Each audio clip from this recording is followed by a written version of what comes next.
Je voudrais dire juste en prologue, parce que j'éprouve un vrai plaisir à écouter Bernard, Robert, Michel, aussi toute l'introduction personnelle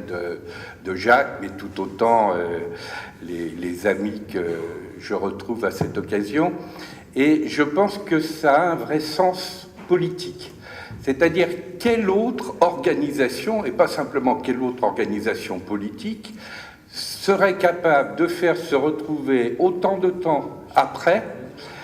des acteurs qui se sont affrontés, y compris parfois durement, mais avec un vrai plaisir du partage de l'humanité. C'est-à-dire qu'on est typiquement dans la situation de ce que Jacques Derrida avait appelé dans un texte célèbre la question de la politique de l'amitié, alors même que toute la politique et toute la géopolitique est au contraire fondée sur l'inimitié. Et ça, je trouve que c'est un élément intéressant parce que d'une certaine façon, la question est moins de refaire le match, parce qu'à certains égards, le match, en tout cas tel qu'il s'est formulé au Conseil d'Orléans, les uns et les autres, nous l'avons perdu. Si on raisonne simplement en termes strictement organisationnels, entre nous qui sommes allés au PS et où nos espoirs ont été déçus, mais entre ceux, et Michel vient de la rappeler, qui ont voulu maintenir le PSU et qui ne l'ont pas réussi, et la fin avec l'alternative rouge et verte, on ne peut pas dire non plus que ce soit un succès formidable du point de vue organisationnel. Par contre, les uns et les autres, et c'est vrai, et de Rocard, sous sa forme personnelle, et du PSU, de la rencontre des deux, et à certains moments de la séparation des deux, mais je dirais aussi pourquoi, d'une certaine façon, à la fin de sa vie, les retrouvailles se reproduisaient à un autre niveau. Nous avons été sur l'anticipation qui était le cœur même du projet autogestionnaire, c'est-à-dire l'idée que la question clé du politique, c'est le changement du rapport au pouvoir. C'est pas simplement l'équilibre du pouvoir, c'est pas simplement le contre-pouvoir, etc. C'est passer d'un pouvoir qui est organisé sur le droit à conquérir, à dominer, la conquête, la lutte pour le pouvoir, etc., au pouvoir comme création, démultiplié par la coopération. Et que ça, c'est aujourd'hui un enjeu absolument central, et y compris un enjeu central, n'osons pas peur des mots, pour l'humanité. C'est-à-dire la question de l'autogouvernance de l'humanité est aujourd'hui, on peut presque dire, l'actualité de la question autogestionnaire, et elle ne peut avancer dans cette direction que si elle change son propre rapport au pouvoir. Donc ce bref moment de retour sur le fait même de pouvoir avoir entre nous du plaisir et de l'amitié a un sens politique. Et à travers les quelques témoignages que je peux apporter, plus courts que ce que j'avais prévu parce qu'on manque de temps, je voudrais essayer de montrer en quoi il y a une ambivalence, parfois même une contradiction, mais aussi bien pour Michel Rocard lui-même que pour le PSU, et que c'est paradoxalement cette contradiction et l'échec politique et organisationnel qu'elle entraîne qui crée aussi les conditions d'une vitalité sur un autre terrain, qui est le terrain culturel, sociétal et des enjeux internationaux. Alors je donne quelques exemples sur ce terrain et qui résultent davantage d'échanges personnels avec Michel Rocard lui-même, parce que ça n'était pas véritablement traduisible dans les termes du débat politique de l'époque. Première image, c'est effectivement le Congrès de Lille, et le Congrès de Lille, c'est effectivement toute la grande question de la postérité de 68 et du débat, est-ce que la postérité de 68, ça croise des débats que aussi bien Bernard que Robert que Michel viennent d'évoquer, est-ce que la postérité de 68 est dans la construction d'un parti révolutionnaire? Et là, je me souviens d'un échange avec Michel, à partir du livre de Michel de Certeau, et puis du livre La Brèche sur 68, et qui mettait en évidence que 68 était tellement inédit qu'il n'avait pas de langage à sa disposition pour s'exprimer, et en particulier qu'il n'avait pas de langage politique. Et que ce que Michel de Certeau appelait la récupération des langages antérieurs, et en particulier des langages antérieurs à travers des catégories issues non seulement du marxisme, mais plus encore du léninisme, voire du maoïsme et du trotskisme, était totalement inadapté à la situation, mais que pour autant, il n'y avait pas de véritable langage et de véritable perspective politique qui pouvait le dire. Et je me souviens de cet échange avec Michel en disant « Oui, il y a bien une postérité de 68, oui, c'est sans doute le PSU et la CFDT, parce que les enjeux étaient très communs sur ce plan-là, qui peuvent l'exprimer, mais en même temps, nous n'avons pas encore de langage pour l'exprimer, et c'est en tout cas pas les catégories de notre débat qui permettent de l'exprimer. » Deuxième temps qui vient au moment du congrès de Toulouse et qui est effectivement celui de l'adoption du manifeste contrôlé aujourd'hui pour décider demain. Et là, on peut dire, eh bien, depuis Lille, il y a eu une avancée sur le terrain de la formulation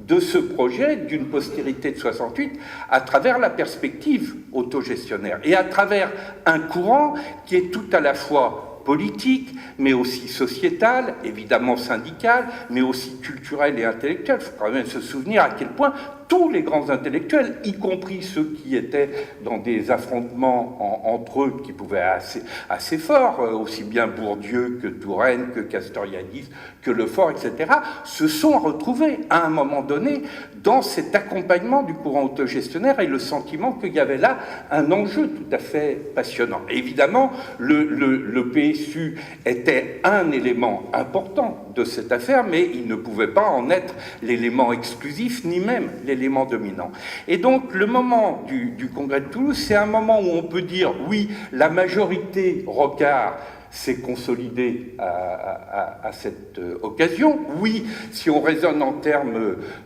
organisationnels internes, c'est le moment où on gagne la partie.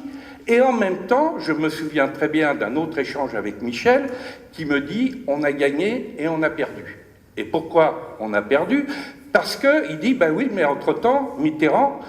lui, il est en train de réussir son coup. Et d'une certaine façon, nous sommes arrivés trop tard. » Et donc là, on est sur l'autre contradiction, c'est que le volet que j'appelle politique, culturel et sociétal du PSU est effectivement en train d'avancer à travers la perspective autogestionnaire, mais l'autre volet qui était celui de ceux qui, à cause de la guerre d'Algérie, avaient quitté la SFIO, ceux du côté du Parti communiste qui avaient quitté le PC à cause du stalinisme, ceux des chrétiens du MLP qui avaient cherché à trouver un espace politique, etc. Et qui, à un moment donné, avaient effectivement espéré, et c'est d'ailleurs pour ça que ça s'est appelé le Parti socialiste unifié, construire le Parti socialiste central de l'avenir et de la gauche. Et effectivement, ce pari-là, qui était un pari tout à fait envisageable et possible, il suffit de se rappeler l'état de la SFIO et puis la situation en 69 de la candidature de Fer, ce pari qui était pensable et même faisable à un moment donné, ne l'était plus au moment du congrès de Toulouse, parce qu'effectivement, Mitterrand avait réussi par ailleurs son OPA. Et donc, quand Michel me dit « on a gagné et on a perdu », je pense effectivement qu'il met le doigt sur une contradiction qui est à la fois une contradiction politique, mais aussi une contradiction personnelle. Parce qu'il faut aussi se souvenir qu'à l'époque, Rocard commence à apparaître comme un des principaux leaders de gauche, et y compris avec notre système présidentiel vérolé dans tous les côtés, mais un des leaders qui peut être éventuellement en position non seulement d'être candidat, mais de gagner une élection présidentielle. Et donc ce deuxième moment crée une seconde contradiction qui est aussi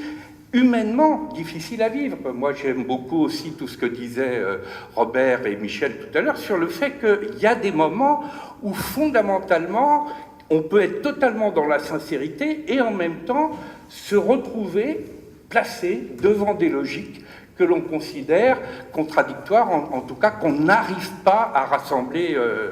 totalement. C'est vrai pour Rocard, c'est vrai à mon avis aussi pour le PSU, mais ça a été la même chose du côté de la CFDT. Hein. On en parle moins là, mais de cette période-là, c'est extrêmement intéressant de voir le problème auquel se trouve confrontée la CFDT, qui joue un rôle central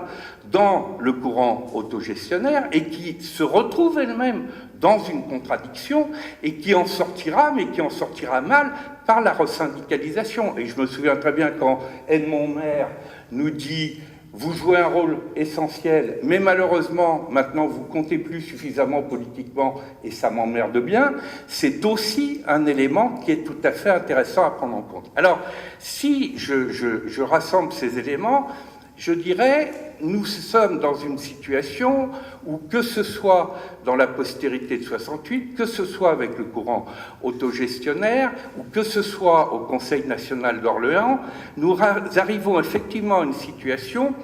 où la vitalité politique, sociétale, culturelle de ce que représente le PSU et le courant autogestionnaire ne peut plus avoir de victoire sur le terrain politique et organisationnel. Et ça a été vrai des deux côtés. C'est pour ça que je dis, si le match, c'est simplement celui du Conseil